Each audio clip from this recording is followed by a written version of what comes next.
Hello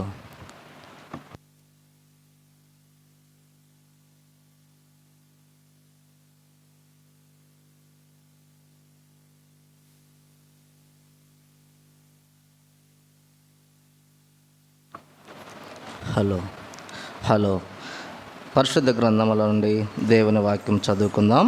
143వ కీర్తన 10వ వచనం చదువుకుందాం. 143వ కీర్తన 10వ వచనం చదువుకుందాం.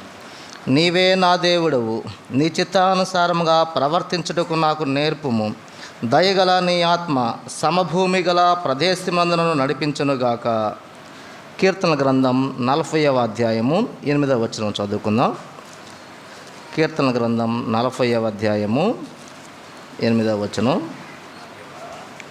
నా దేవా, నీ చిత్తము నెరవేర్చడం నాకు సంతోషము. చిన్న ప్రార్థన చేసుకుందాం. పరిశుద్ధుడా, ప్రేమగల దేవా, చదువుకున్న పరిశుద్ధ గ్రంథములు వాక్యములు వివరించుటకు దేవా, నేను జ్ఞానం లేని వాడిని. నీ సిలువ చాటును మరుగు చేయండి, మీ ఆత్మతో నింపండి. నాతో మాతో ప్రభువా, శబ్దయంత్రం ద్వారా నాయన వాక్యం వింటున్నానైనా నీ బిడ్డలందరితో ప్రభువా నేరుగా సూటిగా మీరు మాట్లాడండి. మీరు మాట్లాడితే మేలు, సంతోషము, రక్షణ, దీవెన, ప్రభువా ఆదరణ, ప్రభువా ఆనందము నాయన అనుగ్రహించమని, కృప చూపమని, నీ దాసులను సిలువ చాటును మరుగుచ్చి నీ నామానికే మహిమ, ఘనత, ప్రభావము అనుగ్రహించమని యేసు ప్రభువారి యొక్క పరిశుద్ధ నామంలో స్తుతించి ప్రార్థిస్తున్నాము తండ్రి, ఆమేన్. దేవునికి స్తోత్రము. చేరి వచ్చిన ప్రియులందరికీ ప్రభువు నామమున ప్రేమపూర్వక వందనాలు తెలియపరుస్తున్నాను. ఈ సమయంలో భక్తుడు 2 మాటలు అడుగుచున్నాడు. 2 మాటలు సారాంశం ఒక్కటే. ఏమిటంటే, నీ చిత్తానుసారంగా ప్రవర్తించడం నాకు నేర్పుము. నీ చిత్తానుసారంగా నీ చిత్తము నెరవేర్చడం నాకు సంతోషము. 143వ కీర్తన 10వ వచనంలో, నీవే నా దేవుడవు. దేవుడు ఎవరో తెలుసుకున్నాడు. ఆ దేవుణ్ణి తన జీవితంలో చేర్చుకున్నాడు. ఆ దేవుణ్ణి తన జీవితంలో చేర్చుకున్నాక ఆ దేవునితో మాట్లాడుతున్నాడు. ఏమంటున్నాడంటే, అయ్యా, నీవే నా దేవుడవు, నీ చిత్తానుసారంగా ప్రవర్తించుట నాకు నేర్పించయ్యా. అయ్యా, నీ చిత్తానుసారంగా నేను ప్రవర్తించుట, నీ చిత్తాన్ని నెరవేర్చుట నాకు సంతోషము అని భక్తుడు దేవుని అడుగుచున్నాడు. దేవుని చిత్తానుసారంగా ప్రవర్తించుటకు, దేవుని చిత్తానుసారంగా జీవించుటకు, దేవుని చిత్తానుసారంగా ప్రార్థించుటకు భక్తుడు ఆసక్తితో ఉన్నాడు. దేవుని చిత్తం నెరవేర్చటంలో సంతోషాన్ని వెతుకుచున్నాడు. దేవుని చిత్తాన్ని నెరవేర్చటంలో సంతోషాన్ని వెతుకుచున్నాడు. సాధారణంగా ప్రతి మానవుని జీవితంలో, ప్రతి ఒక్కరి జీవితాల్లో 4 రకాల ఇష్టాలు ఉంటాయి. 4 రకాల ఇష్టాలు ఉంటాయి. 4 రకాల జీవన విధానాలు ఉంటాయి. 4 రకాల పోకడలు ఉంటాయి. అవేంటి మనం గమనించిన తర్వాత ఈ అంశం గురించి నేను మీతో మాట్లాడతాను. మానవులకు ఉండే ఇష్టాల్లో మొదటి ఇష్టం సొంత చిత్తం, సొంత ఇష్టం, సొంత కోరిక. అది సాధారణంగా మానవులకు ఉండే మొదటి చిత్తం. అదే చిత్తం మానవ చిత్తం, సొంత చిత్తం.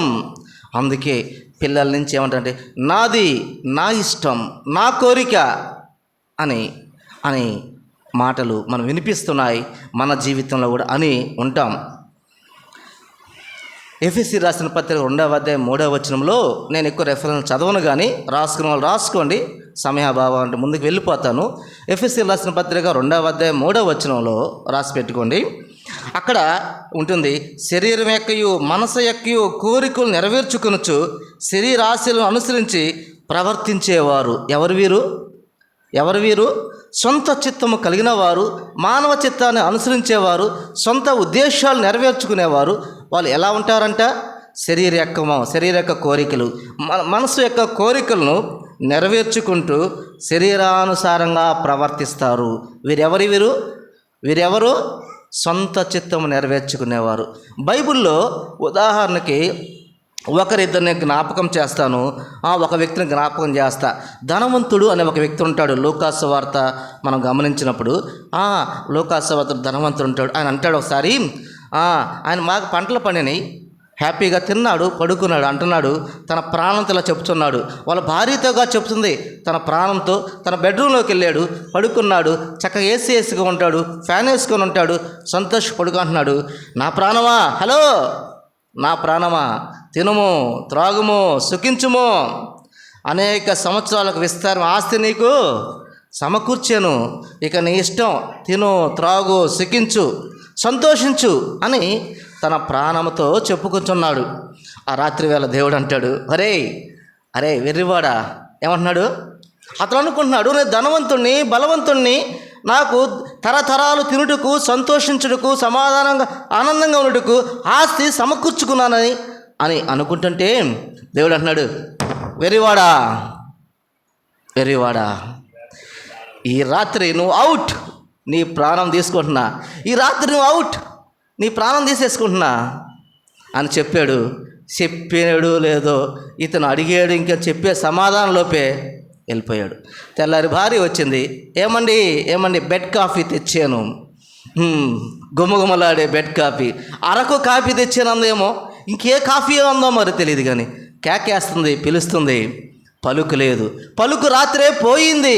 ఆఖరి పలుకులతోనే అతను జీవితం ముగించబడింది. ఎవరితను? సొంత చిత్తాన్ని అనుసరించినవాడు, తన ఇష్టానుసారంగా అనుసరించినవాడు, తన శరీరం యొక్క, మనసు యొక్క కోరికలను అనుసరించినవాడు అంతమయ్యాడు. మరొక వ్యక్తి సంసోను అని ఉంటాడు. సంసోను ఎక్కుతాడు. న్యాయాధిపతుల గ్రంథం 14వ అధ్యాయం 3వ వచనంలో అంటాడు. న్యాయాధిపతుల గ్రంథం 14వ అధ్యాయం 3వ వచనంలో అంటాడు, ఆమె నాకు ఇష్టమైంది అన్నాడు. ఏమన్నాడు? అక్కడే ఉంటుంది. ఆమె నాకు ఇష్టమైంది అన్నాడు. ఆమె నాకు కావాలి, ఆమెను తీసుకురండి అన్నాడు. ఏమి ఇష్టమైందంటే ఆయనకి ఆమె ఇష్టమైంది. అవును, మానవ జీవితంలో ఆమె ఇష్టమైద్ది, ఒక్కోసారి ఆయన ఇష్టమవుతాడు. ఆమె నాకు కావాలి, అతను నాకు కావాలి అనే ఆలోచన కలిగిన వ్యక్తులుగా ఉండే వ్యక్తులు ఎవరు? సొంత చిత్తాన్ని ఆలోచన చేసేవారు. తల్లిదండ్రులు అంటారు, అయ్యా అయ్యా సంసోను వద్దు, ఆ అమ్మాయి వద్దు, ఆ పాప వద్దు అంటే, లేదు ఆమె నాకు కావాలి, ఐ వాంట్ హర్, ఆమె నాకు కావాలి, ఆమె నాకు ఇష్టమైంది అన్నాడు. అయ్యా వద్దయ్యా, వద్దయ్యా, నువ్వు కష్టాలు పాలవుతావయ్యా, వద్దయ్యా అని బతిమలాడితే, నో, ఐ డోంట్ కేర్, నేను ఎవరి మాట వినను అన్నాడు సంసోను. తన సొంత చిత్తం ప్రకారము, తన ఇష్ట ప్రకారము, తన సొంత కోరికలు అనుసరించి శరీరానుసారంగా ముందుకు వెళ్తాడు. మనం న్యాయాధిపతుల గ్రంథం 16వ అధ్యాయము 21వ వచనం 22వ వచనం గమనించినప్పుడు, న్యాయాధిపతుల గ్రంథం 16వ అధ్యాయం 21వ వచనం 22వ వచనం గమనిస్తే, సొంత చిత్తాన్ని, శరీర కోరికలు నెరవేర్చుందుకు దేవుని చిత్తాన్ని, తల్లిదండ్రుల ఇష్టాన్ని, పెద్దల మాటను త్రోసివేసి ముందుకు వెళ్ళిన బలాఢ్యుడైన సంసోను చూస్తాం. అయ్యో, ఆ యొక్క బలాఢ్యుడైన సంసోను శత్రువుల చేతిలో సంఖ్యల చేత బంధించబడి ఉన్నాడు. కన్నులు పీకి వేశారు, గుడ్డివాడయ్యాడు, బలహీనుడయ్యాడు, బందీ గృహంలో ఉన్నాడు, తిరగలి విసురుతా ఉన్నాడు. బలాఢ్యుడు ఎంత బలాఢ్యుడు తెలుసా? న్యాయాధిపతుల గ్రంథం 14వ అధ్యాయం 5వ వచనం 6వ వచనం చూసినప్పుడు, ఒకసారంట సంసోనుకి ఎదురుగా కొదమ సింహం వచ్చిందంట. ఎవరు వచ్చారు? సింహము. అది మామూలు సింహం కాదు, కొదమ సింహము. జులపాలతో ఉంది, బలంగా ఉంది. ఆ కొదమ సింహం వస్తే సంసోను ఏం చేశాడంటే, మేక పిల్లను నోట్లో ఏరు పెట్టి, చేతులు పెట్టి చీల్చినట్లుగా చీల్చివేసి, అక్కడే ఉంటుంది. న్యాయాధిపతుల గ్రంథం 14వ అధ్యాయం 5వ వచనం 6వ వచనంలో ఉంది. కొదమ సింహాన్ని మేక పిల్లను చీల్చినట్లుగా సంసోను చీల్చివేసి చంపివేస్తాడు. అంత బలాఢ్యుడైన సంసోను ఇప్పుడు కళ్ళు పీకి వేయబడ్డాయి, చేతులకు కాళ్ళకు సంకెళ్ళు వేశారు, బందీ గృహంలో ఉన్నాడు, తిరగలు పెట్టి ఇసురుతా ఉన్నాడు. అయ్యో, బలాఢ్యుడైన సంసోను అలా అయిపోయాడంటే తన సొంత ఇష్టాన్ని, తన సొంత కోరికను నెరవేర్చుకుంటూ ముందుకు వెళ్ళాడు. తన జీవితం ఆ విధంగా ఉంది. ప్రియులారా, మనుషులు ఇష్టాలు ఎన్ని రకాలని చెప్పాను, ఎన్ని చిత్తాలని చెప్పాను? 4 అని చెప్పా. మొదటిది ఏంది?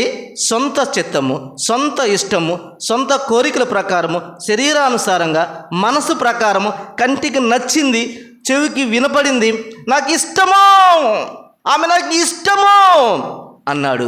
కష్టాలు పాలయ్యాడు. ఓ ప్రియులారా, కన్నులు పీకబడ్డవి. బలాఢ్యుడు, అయ్యో బలాఢ్యుడు, సింహాన్ని చీల్చివేసినవాడు, ఒక్క పచ్చి దవడ ఎముకతో 1000 మందిని చంపినవాడు, అయ్యో గుడ్డివాడయ్యాడు, బలహీనుడయ్యాడు, బందీయుడయ్యాడు. అదిగో తిరగలు విసురుతూ ఉన్నాడు.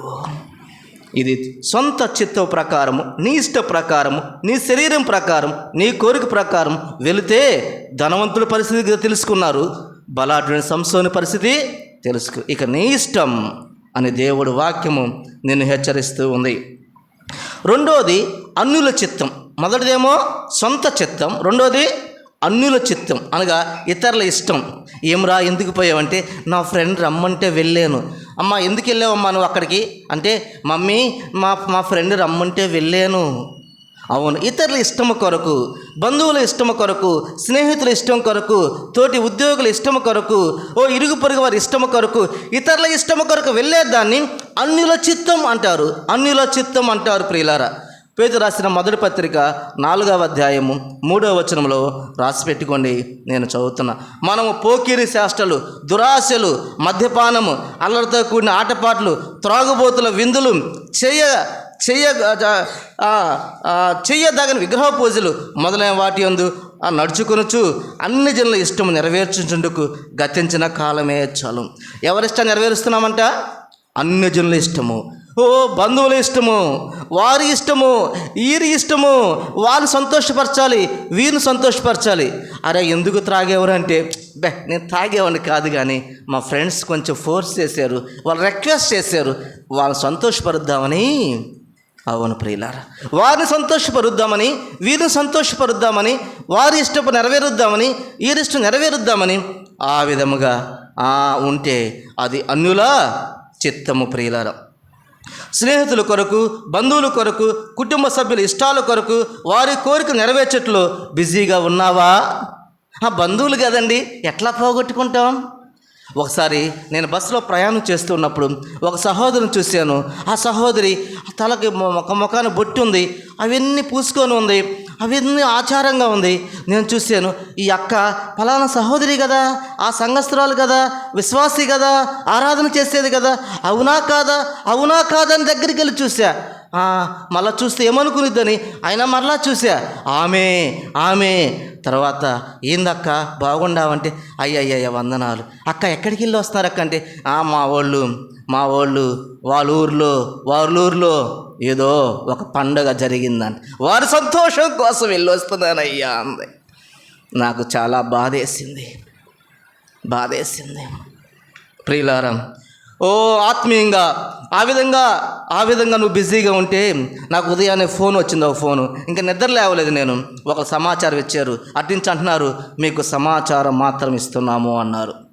వాస్తవానికి నేను వెళ్ళాలి, ఎందుకంటే వాళ్ళని సంతోషపరచాలి. నేను వెళ్ళి ఉంటే వాళ్ళని సంతోషపరిచేవాడిని. ఇంకా నిద్ర కూడా లేవలేదు, ఫోన్ వచ్చింది. ప్రియులారా, మనుషులను సంతోషపరచడం కొరకు అపవాది నీకు ఫోన్లు చేపిస్తాడు, ప్రేరేపిస్తాడు, మనుషుల ద్వారా, ఇతరుల ద్వారా. ఓ ప్రియులారా, ఆ విధంగా మనం మనుషుల సంతోషం కొరకు ఉంటే దేవుని దుఃఖపరుస్తాం, ఆత్మీయ స్థితిలో దిగజారిపోతాం, ఉన్నత స్థితి నుండి మరింత నష్టంలోకి వెళ్తాం, దరిద్రతలోకి వెళ్తాం, లేమిలోకి వెళ్తాం, బాధలోకి వెళ్తాం. ప్రియులారా, బాధలోకి వెళ్తాం. ఒకసారి పౌలు అంటాడు, దేమా ఇహలోకాన్ని స్నేహించి వెళ్ళిపోయాడు. ఈ లోకాన్ని స్నేహిస్తే ఈ స్నేహితులు, ఈ బంధువులు, ఈ ఫ్రెండ్స్, వీరు మా ఇంటి పేరు వారు, మా ఇంటి ప్రక్కన వారు, మా కులం వారు, మా మతం వారు, మా పార్టీ వారు అని ఈ లోకాన్ని స్నేహించి వెళ్ళేవంటే, ఓ ప్రియులారా, దేవుడికి శత్రువగును అని ఉంటుంది. ప్రియులారా, ఒక వాక్యంలో ఈ లోకాన్ని స్నేహించే వాళ్ళంతా ఎవరంట? ఎవరు శత్రువులు? దేవునికి శత్రువులు. ప్రియులారా, ఆత్మీయంగా దిగజారిపోతావు, పతనమవుతావు, దరిద్రంలోకి పోతావు. కొంతమంది బంధువులు సంతోషపరచు ఆస్తులు. నాకు తెలిసిన ఒక ఆంటీ ఉంది. ఆమె బంధువులు ఎప్పుడు వస్తుంటారు, ఎప్పుడు ఆ పొయ్యి వెలుగుతూనే ఉండేది. అప్పట్లో కట్టెలు పొయ్యి, ఎప్పుడు చూసిన పొయ్యి వెలుగుతూ ఉండే. వచ్చేవాళ్ళు వస్తుంటారు, పొయ్యేవాళ్ళు పోతుంటారు, నూనె ప్యాకెట్లు పెరిగిపోతూ ఉంటే చించాడు పడేస్తూ ఉండేది. ప్రియులారా, కొంతకాలం అయిన తర్వాత ఆమె చనిపోయింది. వారి కుటుంబ సభ్యులు అడిగితే వాళ్ళ కుటుంబం అంతా అప్పులు పాలయ్యారు, ఆర్థికంగా నలిగిపోయారు, దరిద్రతలో ఉన్నారు, లేమిలో ఉన్నారు. ఎందుకు?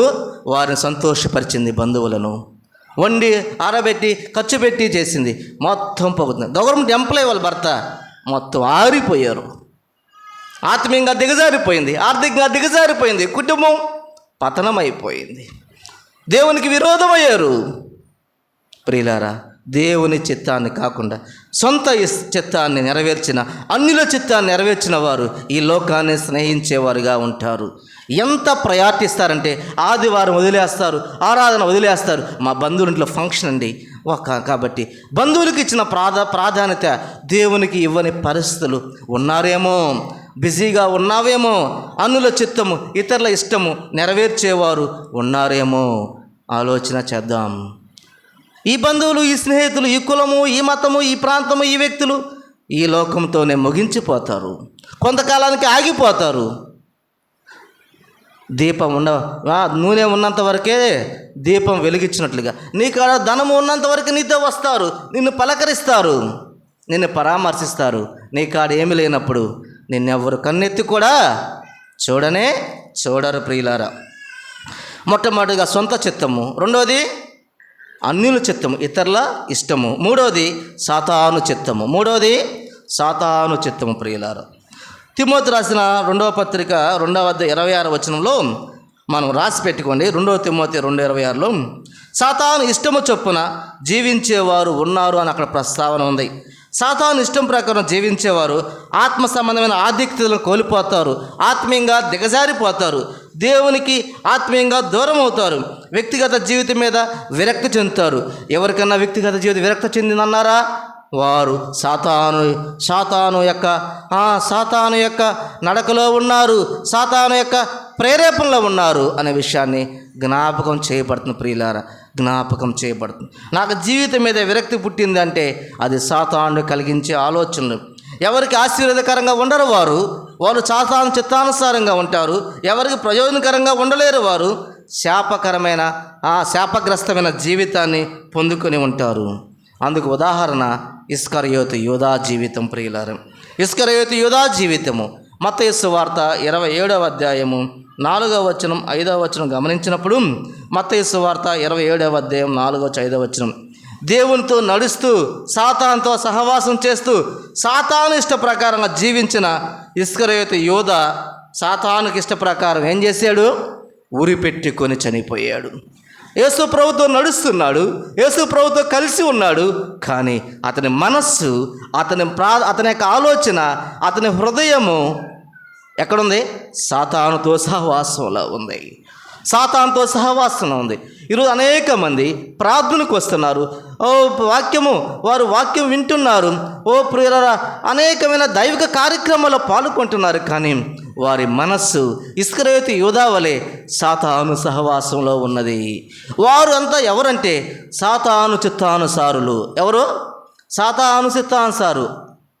ఆదివారం మాత్రమే ఉదయం 10 గంటల నుంచి మధ్యాహ్నం 12:30 వరకు మాత్రమే వారు బైబిల్ చదువుతూ దేవుని మందిరంలో ఉంటారు. కానీ ఆ తర్వాత బైబిల్ అవుట్డేటెడ్గా పక్కన పెట్టేసి వారు సాతాను చిత్తానుసారంగా మాట్లాడతారు.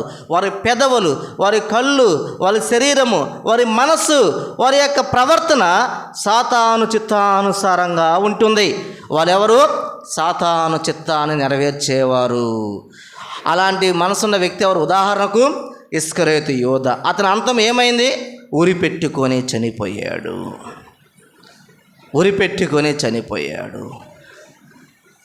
3 రకాలు చెప్పాను ఇప్పటికీ. మొదటిది సొంత చిత్తం. ఎగ్జాంపుల్ ఎవరి పేర్లు చెప్పాను నేను? ధనవంతుడి పేరు చెప్పాను, సంసోను పేరు చెప్పాను. ధనవంతుడు డబ్బున్నోడు, సంసోడు బలం ఉన్నోడు, అయినా పతనం అయిపోయారు. రెండోది ఏం చెప్పాను? ఇతరుల ఇష్టము, అన్యజనుల చిత్తము, ఇతరుల ఇష్టాన్ని, ఇతరుల కొరకు వారు నష్టపోతారు. ఆత్మీయంగా, ఆర్థికంగా దేవుని కూడా విడిచిపెట్టేశారు. ఉదాహరణకు ఎవరు? దేమ ఇహలోకాన్ని స్నేహించాడు. ఇహలోకపు ఆశలు ఉన్నాయంటే నువ్వు ఎవరు ఫ్రెండ్వి? నువ్వు దేమా ఫ్రెండ్వి, దేమా స్నేహితుడివి, దేమా సహోదరివి అవుతావు. మూడోది ఎవరి పేరు చెప్పాను? సాతాను చిత్తానుసారంగా.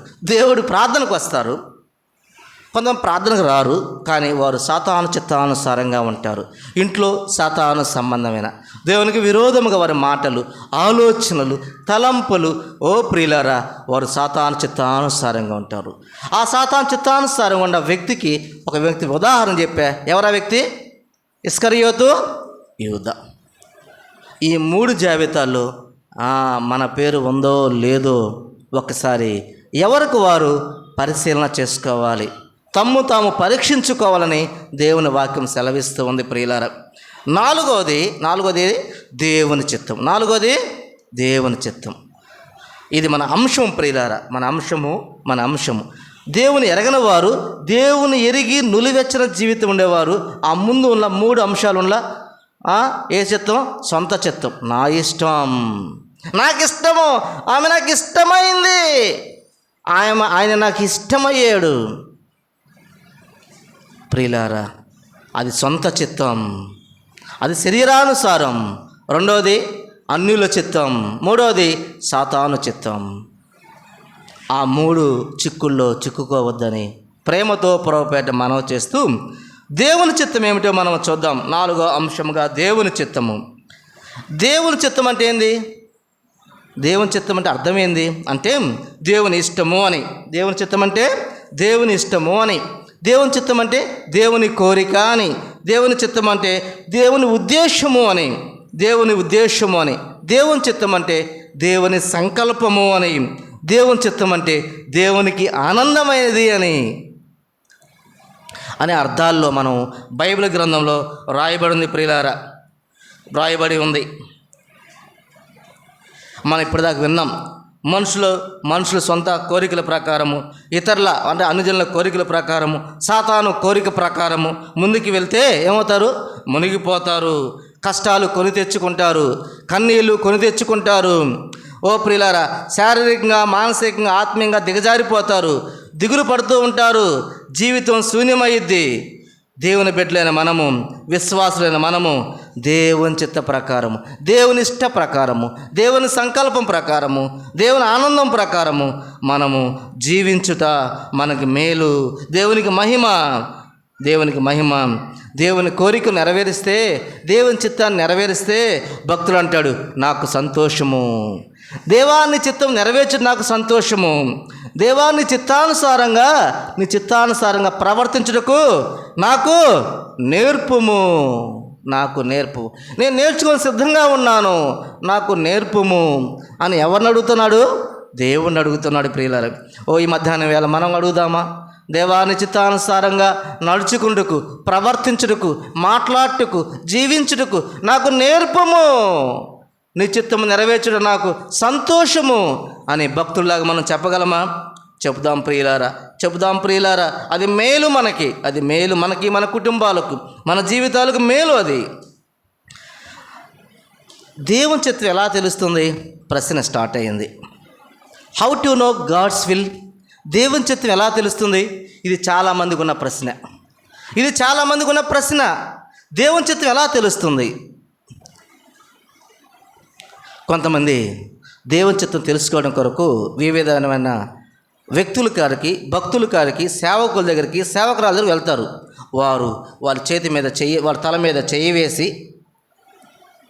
కొంచెం కొబ్బరి నూనె పూసి అర్థం కాని భాషలో మాట్లాడి ఆ తర్వాత చెప్తే వీళ్ళు భక్తి పరవశతో ముగ్ధులయ్యి వారి చేతులు కానుక పెట్టి వెళ్తారు. అది దేవుని చిత్తము కాదు, అది మోసం. కొంతమంది దేవుడు నాకు దర్శనం చూయించాడు, నాతో వాక్కుతో మాట్లాడాడు అని చెప్తారు. అది మోసం. దేవుని వాక్యం లేవు. ఈ విషయాలు ఉన్నాయా? బైబిల్ రెఫరెన్స్లో ఉందా? నెత్తిన చేయి పెట్టి వారు చెప్తారు, దేవుడు మాట్లాడతాడు, వీళ్ళకి సమాధానం చెప్తే ఉందా? లేదు ప్రియులారా. మోసగాల ఉచ్చులో పడిపోవద్దు. దేవుని చిత్తం తెలుసుకోవడం కొరకు వారి దగ్గరికి, వీరి దగ్గరికి వెళ్ళవద్దు. దేవుని చిత్తం తెలుసుకోవడం కొరకు ఆ మందిరానికో, ఈ మందిరానికో, ఆ మీటింగ్కో, ఈ మీటింగ్కో పరుగులు తీయద్దు. అపవాది వెలుగుదూత వేషంలో నేను మోసం చేత సిద్ధంగా ఉన్నాడు. దేవుని చిత్తం ఎలా తెలుస్తుంది? చూడండి, దేవుని జ్యోతి తెలియాలంటే దేవునితో ప్రార్థనలో నువ్వు గడపాలి. ఎవరు గడపాలి? దేవునితో ప్రార్థనను గడపాలి. అప్పుడు నీకు దేవుని చిత్తం దేవుడు బయలుపరుస్తాడు. దేవుని వాక్యాన్ని చదవాలి. దేవుడు వాక్యం ద్వారా మాట్లాడి నీకు దేవుని చిత్తాన్ని బయలుపరుస్తాడు. దేవునితో అధిక సమయం సహవాసం చేయాలి. దేవునితో అధిక సమయం సహవాసం చేయాలి. ఎలా చేస్తానయ్యా, నేను చాలా బిజీ, ఉదయం లేవాలి, పిల్లలకి అన్నం కూర వండాలి, బాక్సులు పెట్టాలి, బస్సు ఎక్కించాలి, మా భర్తకి క్యారేజ్ కట్టాలి, నాకు టైం కుదరదు, దేవునితో అధిక సమయం కేటాయించిన అనుకుంటున్నావా? లేదు లేదు లేదు లేదు లేదు దేవునితో అధిక సమయం కేటాయించడానికి నీకు చాలా అనుకూలంగా దేవుడు అనుకూలపరిచాడు. నువ్వు ఉదయం లేవగానే ప్రార్థన చేసుకోవచ్చు, నువ్వు నడుస్తూ ప్రార్థన చేసుకోవచ్చు, నువ్వు వంట చేస్తూ ప్రార్థన చేసుకోవచ్చు, నువ్వు అంట్లు తోముతూ ప్రార్థన చేయొచ్చు. ప్రియులారా, నువ్వు బట్టలు ఉతుకుతూ ప్రార్థన చేయొచ్చు, నీ బిడ్డను చేతి పట్టుకొని బస్ కార్డు నడిపిస్తూ ప్రార్థన చేయొచ్చు, నువ్వు దేవునితో సహవాసం చేయవచ్చు. ఆ సందర్భంలో నువ్వు ఆ బాబుని ఆ పాపని తీసుకొని పోతున్నప్పుడు ఆ బిడ్డ కొరకు ప్రార్థన చేయి. నీ భర్త క్యారేజీ పెడుతున్నప్పుడు నీ భర్త కొరకు ప్రార్థన చేయి. నీ బిడ్డలకు భోజనం క్యారేజీ పెడుతున్నప్పుడు నీ బిడ్డల కొరకు ప్రార్థన చేయి. అదిగో ఆ బస్సు ఎక్కించిన తర్వాత ఆ బస్సులో ఉన్న అందరి కొరకు ప్రార్థన చేయి. నువ్వు వంట చేస్తున్నప్పుడు ఆహారం కొరకు ప్రార్థన చేయి. ఆహారం లేని వారి కొరకు ప్రార్థన చేయి. నువ్వు బట్టలు ఉతుకుతున్నప్పుడు బట్టలు లేని వారి కొరకు ప్రార్థన చేయి. ఓ ప్రియులారా, నువ్వు స్నానం చేస్తున్నప్పుడు స్నానం చేస్తున్న నీళ్ళు లేని వాళ్ళ కోసం ప్రార్థన చేయి. నువ్వు భోజనం చేస్తున్నప్పుడు భోజనం లేక ఇబ్బంది పడే వాళ్ళకు ప్రార్థన చేయి. నువ్వు ఆరోగ్యంగా ఉన్నప్పుడు ఆరోగ్యం లేని కొరకు ప్రార్థన చేయి. నువ్వు దేవునితో అధిక సమయం కేటాయిస్తానికి అన్ని అనుకూల సమయాలే. Any doubts?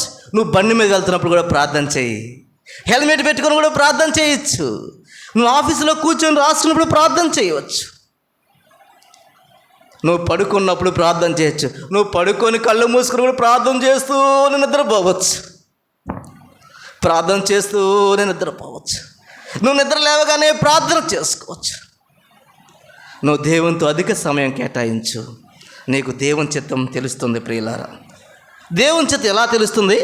3 మాటలు చెప్పాను. 1, ప్రార్థన చేయాలి ఎక్కువగా. 2, వాక్యం చదవాలి. 3, అధిక సమయం దేవునితో సహవాసంలో ఉండాలి. ఎవరితోటి? నాకు తెలిసి ఒక సహోదరి ఉంది, పాపం ఆ తల్లి ఎప్పుడు చూసినా ఫోన్తో మాట్లాడుతూ ఉంటుంది.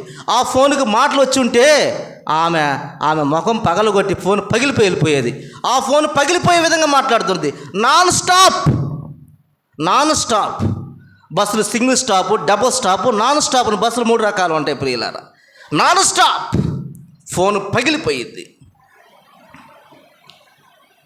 దేవునితో సహవాసం చేయమంటే ఆమె భర్తను కూడా పట్టించుకోదు. పాపం ఆయన కుక్కగడహీనంగా మాట్లాడిద్ది, పట్టించుకోదు. ఎప్పుడు ఫోన్లు, వీరితో వారితో ఫోన్లు, చాటింగ్లు, మీడియాతోటి. దేవునితో అధిక సమయం కేటాయిస్తే దేవుని చిత్తం తెలిసిద్ది. మనుషులతో ఎక్కువ సమయం కేటాయిస్తే దేవుని చిత్తం తెలుసుకోలేవు. నువ్వు దేవుని వాక్యం చదువుకుంటూ ఉన్నప్పుడు దేవుని వాక్యం ఆదరించిద్ది, ధైర్యపరిచిద్ది, బలపరిచిద్ది, గైడ్ చేసిద్ది. ఓ ప్రియులారా, దేవుని చిత్తాన్ని నీకు దేవుని వాక్యం ద్వారా దేవునితో మాట్లాడతాడు. ప్రియులారా, దేవుని చిత్తం ఎలా తెలిసిద్ది?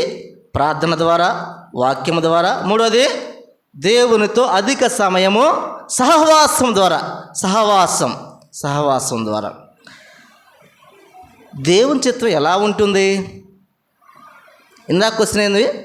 దేవుని చిత్తం ఎలా తెలుస్తుంది ప్రశ్న. జవాబు ఏంది? 3 మాటలు చెప్పా. ప్రార్థన, వాక్యము, దేవునితో సహవాసం. దేవుని చిత్తం ఎలా ఉంటుంది? దేవుని చిత్తం ఎలా ఉంటుంది? గుర్తులు, కొండ గుర్తులు, సిమ్టమ్స్, ఏమన్నా గుర్తులు ఉన్నాయా? దేవుని చిత్తం ఎలా ఉంటుంది? రోమీయులు రాసిన పత్రిక 12వ అధ్యాయం 2వ వచనం చదువుకుందాం. చూడండి, రోమీయులు రాసిన పత్రిక 12వ అధ్యాయం 2వ వచనం. దేవుని చిత్తం ఎలా ఉంటుంది?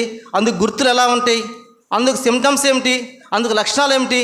ఉదాహరణకి ఒక వ్యక్తికి జ్వరం వచ్చిందని చెప్పారు. ఒక బాబు ఏం చెప్పాడంటే వాళ్ళ అమ్మకి, మమ్మీ నాకు జ్వరం వచ్చింది అన్నాడు. అప్పుడు వాళ్ళ అమ్మ అడిగింది, అరే బాబు, నీ ఒళ్ళు వేడిగా చూద్దాంరా అని చూసింది. ఒళ్ళు చూసింది, పొట్ట చూసింది, తల చూసింది, వేడిగా ఉంది. అంటే జ్వరం లక్షణం ఏంది? గుర్తులేంది? ఒళ్ళు వేడిగా ఉంది. అరే అన్నం తిందా అంటే, అమ్మ నాకొద్దు, నోరు చేదుగా ఉందన్నాడు బాబు. ఏమన్నాడు? నోరు చేదుగా ఉందన్నాడు. జ్వరం యొక్క 2వ లక్షణం ఏంది?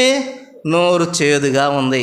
అరే షాప్కి వెళ్ళి ఒక నూనె ప్యాకెట్ తెమ్మంటే, అమ్మ నాకు నీరసంగా ఉంది అన్నాడు. ఏమన్నాడు? నీరసం. అంటే జ్వరం లక్షణం ఏంది? నీరసం. 3 మాటలు చెప్పా.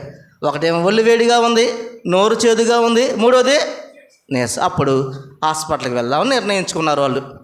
అనగా ఈ లోకంలో ప్రతిదానికి కొన్ని లక్షణాలు ఉంటాయి, ప్రతిదానికి కొన్ని గుర్తులు ఉంటాయి. అవునా కాదా?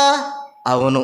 అలాగనే దేవుని చిత్తం ఎలా ఉంటుంది అనే దానికి గుర్తులు మీకు గుర్తు చేస్తాను. ఇప్పుడు రోమీయులకు రాసిన పత్రిక 12వ అధ్యాయము 2వ వచనం చదువుకుందాం. దేవుని చిత్తాన్ని ఎలా ఉంటుందంటే లోక మర్యాద అనుసరించకూడదంట. మొదటి మాట ఏంది? లోక మర్యాదను పక్కన పెట్టాలి. దేవుని చిత్తాన్ని ఎలా ఉంటుంది తెలుసుకోవడానికి ఫస్ట్ బేసిక్ పాయింట్ ఏంది? లోక మర్యాదను పక్కన పెట్టాలి. నెక్స్ట్, అది ఉత్తమంగా ఉండిద్ది, ది బెస్ట్గా ఉండిద్ది. మనకి ఇంగ్లీష్లో positive degree, compare degree, super degree, 3 degrees of comparison ఇంటర్మీడియట్లో ఉంటుంది. ఇంటర్ ఫస్ట్ ఇయర్లో గుడ్, బెటర్, బెస్ట్, అంతే కదా? గుడ్ అంటే గుడ్, బెటర్, బెస్ట్ 3 పదాలు ఉంటాయి. అనగా గుడ్ అంటే మంచిది, బెటర్ అంటే ఇంకా మంచిది, బెస్ట్ అంటే ఇక అంతకుమించి మంచిది లేదు, ఇక అంతకుమించి మంచిది, అంతకుమించి హై, హయ్యర్, హయ్యెస్ట్. అందుకే సూపర్ డిగ్రీ ముందు ది అని ఆర్టికల్ పెడతాం. The best, the highest.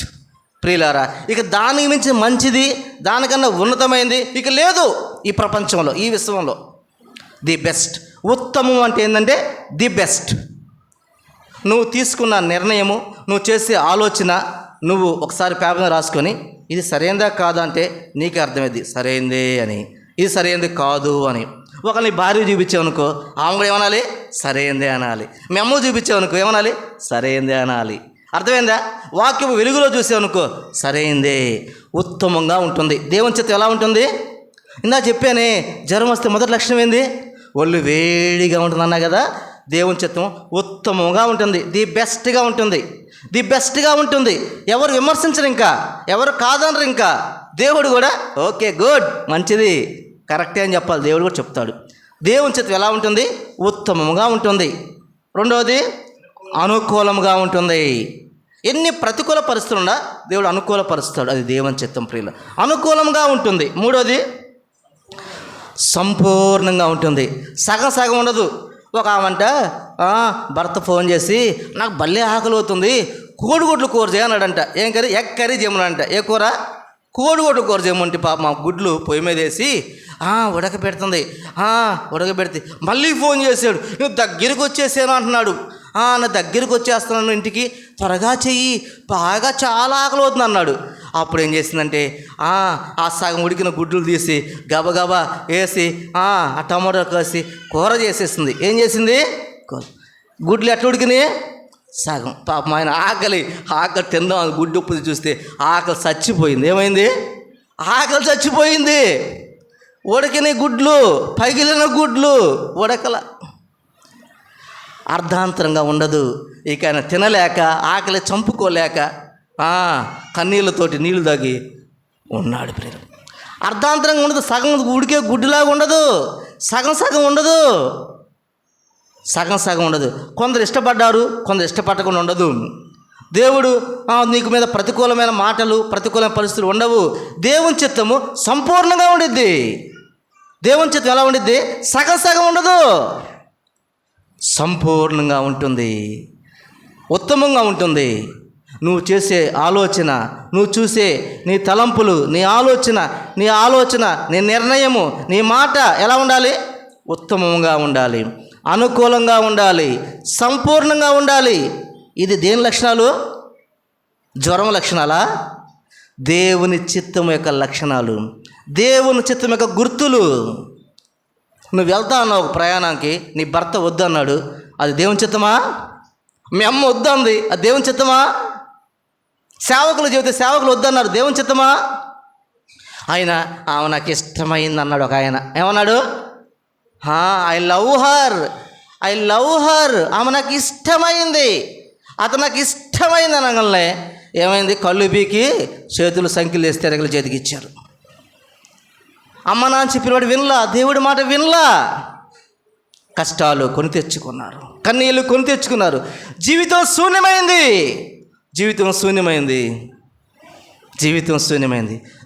శూన్యం అవటానికి 2 కారణాలు ఉంటాయి ప్రియులారా. మొదటిది స్వయంకృత అపరాధం. మొదటిది స్వయంకృత అపరాధం. అది లేకుండా చూసుకో, అది లేకుండా చూసుకో. అది మన చేతుల్లో ఉంటుంది, అది మన చేతుల్లో ఉంటుంది. ప్రియులారా, మనము ఇప్పుడు దేవుని చిత్తం యొక్క లక్షణాలు ఏంది? ఉత్తమము, అనుకూలము, సంపూర్ణము. ప్రియులారా, సంపూర్ణము. నువ్వు చేసే ప్రతి ఆలోచన, నువ్వు వేసే ప్రతి అడుగు, నీ నడక, నీ మాట, నీ చూపు, నీ తలంపు, నీ ప్రవర్తన, నీ నిర్ణయము ఈ 3 అంశాలు కలిగి ఉండాలి. ఉత్తమమైనదిగా, అనుకూలమైనదిగా, సంపూర్ణమైనదిగా ఉండాలి. వారు వెళ్తున్నారనో, వీరు రమ్మన్నారనో ఆ విధంగా ఉండకూడదు. ప్రియులారా, ఇది దేవుని చిత్తము. దేవుని చిత్తము ఎలా ఉంటుందో అని చెప్పడానికి లక్షణాలు మీకు తెలియపరిచాను. ప్రియులారా, దేవుని చిత్తం గురించి దేవుని లేఖనాల్లో స్పష్టంగా రాయబడింది. ప్రియులారా, కొన్ని లేఖనాలు మనం పరిశీలన చేద్దాం. కొందరు దేవుని చిత్తం అనుసరించిన వారిని కూడా మీకు జ్ఞాపకం చేస్తాను. అపోస్తల కార్యములు 17వ అధ్యాయము 30వ వచనంలో ఉంది. అపోస్తల కార్యములు 17 రాసుకోండి. నేను ఎక్కువ రెఫరెన్స్ చదివించను, సమయాన్ని బట్టి వెళ్తాను. అంతటా అందరూ మారు మనసు పొందవలన దేవుని ఆజ్ఞ, దేవుని చిత్తం, దేవుని ఇష్టం, దేవుని కోరిక. నా చెప్పే కదా మీకు, దేవుని చిత్తం అంటే ఏంది? దేవుని ఇష్టం, దేవుని కోరిక, దేవుని ఆజ్ఞ, దేవుని ఆలోచన. ప్రియులారా, దేవుని చిత్తం ఏంది? ఆజ్ఞాన కాలంలో దేవుడు చూచి చూడనట్టుగా ఉండగలను. ఇప్పుడు అంతటను అందరూ మారు మనసు పొందాలి. పిల్లలు, పెద్దలు, ముసలివారు, తెల్లవాళ్ళు, నల్లోళ్ళు, ఈ దేశంలో ఆ దేశం వాళ్ళు, మానవులు అందరూ మారు మనసు పొందాలని అది దేవుని ఇష్టం, అది దేవుని చిత్తం. 2 పేతురు రాసిన పత్రిక 3వ అధ్యాయం 9వ వచనం కూడా ఈ మాట ఉంటుంది. రాసుకోండి, నేను దాటి వెళ్తున్నా. ప్రియులారా, దేవుని ఉద్దేశం ఏమిటి? నువ్వు మారు మనసు పొందాలి. దేవుని చిత్తం ఏమిటి? ఫస్ట్ పాయింట్ అందరూ గుర్తుపెట్టుకుందాం. మొట్టమొదటి దేవుని ఉద్దేశం ఏమిటి? దేవుని చిత్తం ఏమిటి? నువ్వు మారు మనసు పొందాలి. ఏం పొందాలి? అక్క మారు మనసు పొందావా? అన్న మారు మనసు పొందావా? చెల్లి మారు మనసు పొందావా? ఇది దేవుని చిత్తం, ఇది దేవుని ఉద్దేశం. అనగా మారు మనసు పొందం అంటే నీ పాపాన్ని దేవుడి దగ్గర ఒప్పుకో, నీ జన్మ పాపాన్ని, కర్మ పాపం దేవుడి దగ్గర ఒప్పుకో. ఒక భక్తుడు అంటాడు, అయ్యా నేను పాపంలోనే పుట్టాను, అయ్యా నేను పాపంలోనే పెరిగాను, నా పాపం నా తల వెంట్రుకలు మించిపోయి ఉన్నవి, నా దోషములు నా తల వెంట్రుకలు మించిపోయి ఉన్నవి, అయ్యా నా పాపాలు ఒప్పుకుంటున్నాను అని ఒప్పుకున్నాడు. నువ్వు ఒప్పుకుంటావా?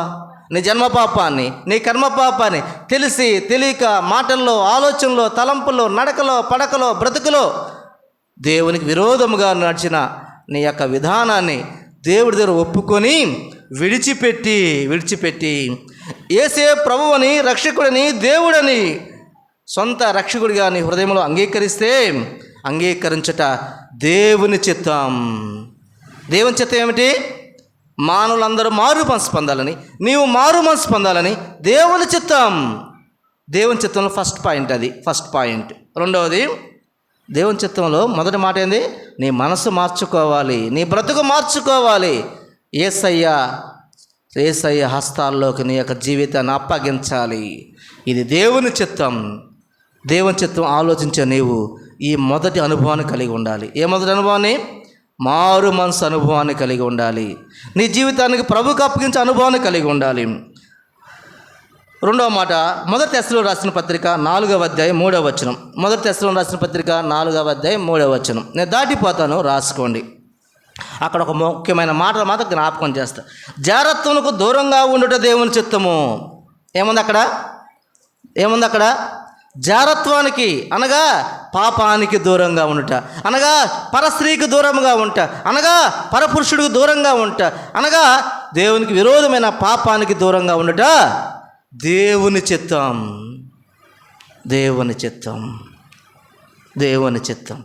జారత్వానికి దూరంగా ఉండట దేవుని చిత్తం. ఓ ప్రియులారా, ఈరోజు లోకంలో పాపము ప్రజ్వలించిపోయి ఉంది, పాపం పెరిగిపోయి ఉంది. ఎక్కడికి వెళ్ళినా, ఇటు చూసినా పాపము ఏలుచున్నది. కానీ నువ్వు దేవుని బిడ్డగా దేవుని చిత్తం, అమ్మా, అక్క, అన్నా, దేవుని చిత్తం ఏమిటి? చెల్లి, తమ్ముడు, జారత్వానికి దూరంగా ఉంటా దేవుని చిత్తం. దేవుని చిత్తం ఏందో టెన్షన్ పడబాకు. దేవుని చిత్తం ఫస్ట్ మాట, మారు మనసు పొంది దేవుడికి సమీపంగా ఉంటా. రెండవది, జారత్వానికి దూరంగా ఉండుట. పాపపు క్రియలు ప్రత్యక్షంగానో పరోక్షంగానో, ఇంటర్నల్గానో ఎక్స్టర్నల్గానో నువ్వు జారత్వానికి దూరంగా ఉండాలి. ఇది రెండవ మాట, దేవుని చిత్తము. నువ్వు జారత్వానికి దూరంగా ఉంటే దేవుని చిత్తం అని ఉంది. తెస్సలోనికీయులకు రాసిన మొదటి పత్రిక 4వ అధ్యాయం 3వ వచనం. ప్రియులారా, 3వ మాట జ్ఞాపకం చేస్తున్నా. మొదటి తెస్సలోనికీయులకు రాసిన పత్రిక 4వ అధ్యాయము 4వ వచనంలో ఉంది. మొదటి తెస్సలోనికీయులకు రాసిన పత్రిక 4వ అధ్యాయము 4వ వచనం. పరిశుద్ధంగా జీవించుట దేవుని చిత్తము. 3వ మాట ఏందమ్మా? దేవుని చిత్తం ఏమిటి? పరిశుద్ధంగా జీవించుట దేవుని చిత్తము. నీ ఆలోచనలు, నీ తలంపులు, నీ నడక, నీ పడక, నువ్వు ఇంట్లో ఉండా, వీధిలో ఉండా, ఆఫీసులో ఉండా, పనికాడికి వెళ్ళినా, ప్రియులారా, నువ్వు ఎక్కడికి వెళ్ళినా సమాజంలో ఉండా, నువ్వు పరిశుద్ధంగా ఉండుట, పరిశుద్ధమైన ఆలోచనలు, పరిశుద్ధమైన మాటలు, పరిశుద్ధమైన తలంపులు, పరిశుద్ధమైన నడక, పరిశుద్ధమైన పడక నువ్వు కలిగి పరిశుద్ధమైన ప్రవర్తన కలిగి ఉంటా, పరిశుద్ధంగా జీవించుట దేవుని చిత్తము. ఎన్నో మాట ఇది మర్చిపోయాం కదా. మొట్టమొదటిగా మారు మనసు, రెండవదిగా జారత్వం దూరంగా ఉంటా, మూడవదిగా పరిశుద్ధంగా ఉండుట దేవుని చిత్తము. దేవుని చిత్తము లేఖనాల్లో ఉన్నది. దేవుని చిత్తం యొక్క లక్షణాలు చెప్తున్నాను మీకు, దేవుని చిత్తం యొక్క గుర్తులు చెప్తున్నాను మీకు, దేవుని చిత్తం యొక్క దేవుని లేఖనములు చెప్తున్నాను. దేవుని చిత్తము పరిశుద్ధంగా ఉండుట దేవుని చిత్తం. ప్రియులారా, 4వ మాట చూడండి. మొదటి తెస్సలోనికీయులకు రాసిన పత్రిక 5వ అధ్యాయము 15వ వచనం నుంచి 18 దాకానే జ్ఞాపకం చేస్తా. చదువుదాం చూడండి. మొదటి తెస్సలోనికీయులకు రాసిన పత్రిక 5వ అధ్యాయము 15వ వచనం నుంచి మనం చదువుకున్నప్పుడు కొన్ని అవసరమైన మాటలు మనకు ఉన్నవి. అక్కడ అందరూ ఎట్లా దీర్ఘశాంతం గలవారై ఉండుడి. ఎలా ఉండాలి మనం? దీర్ఘశాంతం ఉండాలి. ఏ శాంతం? పాప కొంతమంది పేరుకి శాంతమే కానీ వాళ్ళు శాంతమే ఉండదు. పేరుకి సమాధానమే కానీ సమాధానమే ఉండదు. దీర్ఘశాంతం ఇంకెక్కడి నుంచి వస్తుంది? దీర్ఘశాంతం ఉండాలి. అంతా తొందరే, పెళ్ళికి తొందరే, అన్నిటికీ తొందరే. దేవుడు తొందరగా ఉండమన్నాడు, ఎట్టున్నాడు చెప్పరే? దీర్ఘశాంతంగా ఉండాలి, దీర్ఘశాంతంగా ఉండాలి. ప్రియులారా, 15వ వచనం. ఎవడను కీడునకు ప్రతి కీడు ఎవరికైనా చేయకుండా చూచుకోండి. కీడుకు ప్రతి కీడు చేయకూడదు. మనము మాటకు ప్రతి మాట మాట్లాడకూడదు. మన ప్రభువు కూడా మాటకు ప్రతి మాట మాట్లాడా? కీడుకు ప్రతి కీడు చేసాడా? ప్రియులారా, కీడుకు ప్రతి కీడు చేయకుండా చూసుకోండి. మీరు ఒకరి ఎడ్ల ఒకడు మనుషులందరి ఎడ్ల ఎప్పుడు మేలైన దాన్ని అనుసరించి నడుచుకున్నది. ఇతరుల ఎడ్ల మనం మేలైన దాన్ని అనుసరించాలి, మేలైన మాట చెప్పాలి, మేలైన మాట సలహా చెప్పాలి, మేలైన సహాయం చేయాలి, మేలైన దాన్ని మనం ఎంచుకోవాలి, మేలైన దాన్ని అనుసరించి నడుచుకోవాలి. ఎల్లప్పుడూ సంతోషంగా ఉండు. ఎట్టుండాలి? ఎల్లప్పుడు ఎట్టుండాలి చెప్పరే? ఎల్లప్పుడూ సంతోషంగా ఉండాలి. నీకు చొక్క మంచిని వచ్చినాయి అనుకోండి, ఆ మంచిని ప్రార్థన చేసి సంతోషంగా తాగు. మధ్య గ్లాస్ ఇచ్చారు అనుకోండి, సంతోషంగా ప్రార్థన చేసుకొని తాగు. ఆహారం దొరికిందనుకో, ప్రార్థన చేసుకో, సంతోషంగా భుజించు. ఎల్లప్పుడూ సంతోషంగా ఉండు. ఎల్లప్పుడూ ప్రభువులో సంతోషంగా ఉండు. లోకంలో కాదు, పాపంలో కాదు, ఎల్లప్పుడూ దేవునిలో సంతోషంగా ఉండు.